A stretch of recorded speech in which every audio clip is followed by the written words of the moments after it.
Well, hello, let me introduce myself. My name is Richard.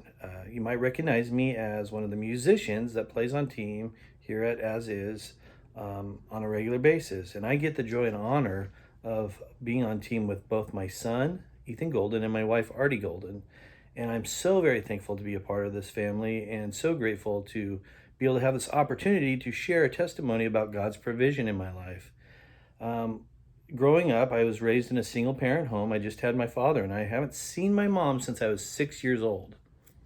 And so he actually had been married four times, and my mom was the last of four marriages. And so he had the responsibility and the duty to raise me up and teach me and kind of nudge me and guide me into the things of the Lord and virtues of the Lord. And so uh, as I grew up through life and going through many trials and going through different things and having phases in my life where I didn't have a lot. I remember there was one time when we needed a couch and we just moved into these apartments and we didn't have any much money. My dad was working really hard and there was a couch there next to the dumpster. And you know what? We looked at each other and said, at least it's in decent condition and we'll have something to sit down on. So we propped it up the stairs into our apartment and cleaned it up, and it provided a place for us to sit and enjoy a living room. So with that said, my dad was hard worker. He's a provider. And in time, things got better for us. And as I learned certain virtues of giving and being compassionate and understanding, things I had to become eventually trained in and obedient to, I was fortunate that to have be in a house where my father, had taught me those things. And he showed it. He didn't just talk about it, he would live it. He would show compassion to people and help them out as they had need. And so that really stuck with me. Now, my father, whom in time after I'd been married and had two boys, we could always depend on him. We depended on him for so many things. He would always take us out to dinner at least once a week, and he provided Artie and I with a date night at least once a week. And so we had opportunities to have some one-on-one time together while our two boys were with their grandpa. Well, we eventually had moved in with each other, and my father and I had to work together as cab drivers. He worked the night shift, and I worked the day shift, and it was really a great blessing to have to live with your father and to have him take care of you. And whenever there was any need, if we were a little short-handed or short with money, he was always there to provide. He'd say, "Oh, you know what? I'll cover it this time. I'll take care of the meal. I'll get the groceries.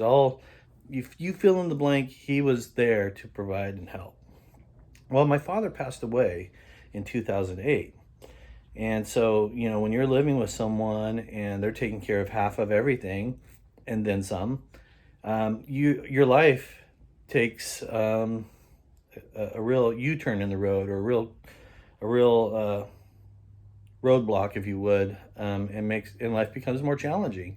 And I went through a hard time emotionally because I was so close to my father, but I had learned through those times, those couple years there, um, to lean in and depend on my heavenly Father. And as thankful as I was to have a great earthly father, that tough time in my life, the season in my life, had shown me that we have a heavenly Father that provides and cares for us as well.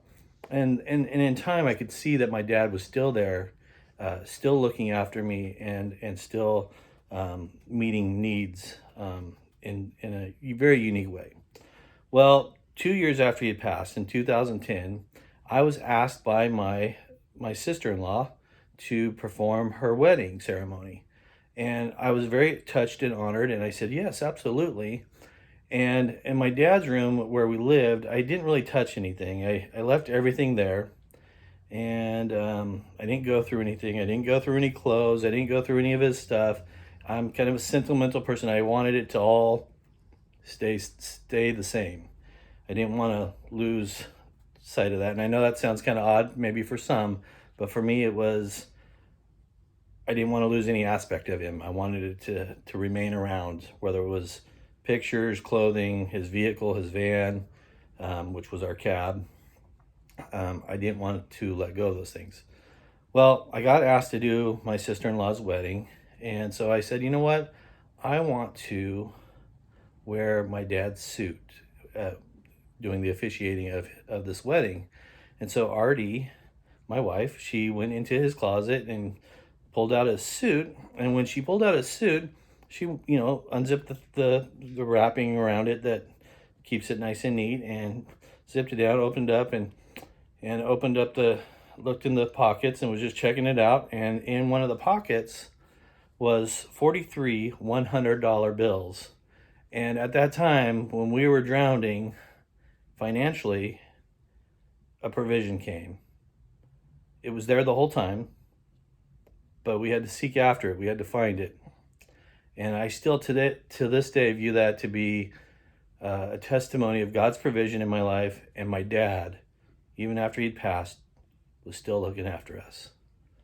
So, with that said, I encourage you to keep looking up, keep looking to your Heavenly Father, and He won't let you down. Just depend on Him. And when you're going through trials and you're going through hard times, just ask, just seek, knock. The door will be answered. And in time, your faithfulness will show, and God will reward a faithful heart. Have a great day. I hope my testimony blessed you and encouraged you. And, it touches my heart a bit to bring up my father again, because he was so close. But I know he's looking down, and I'm so thankful to have had a great father.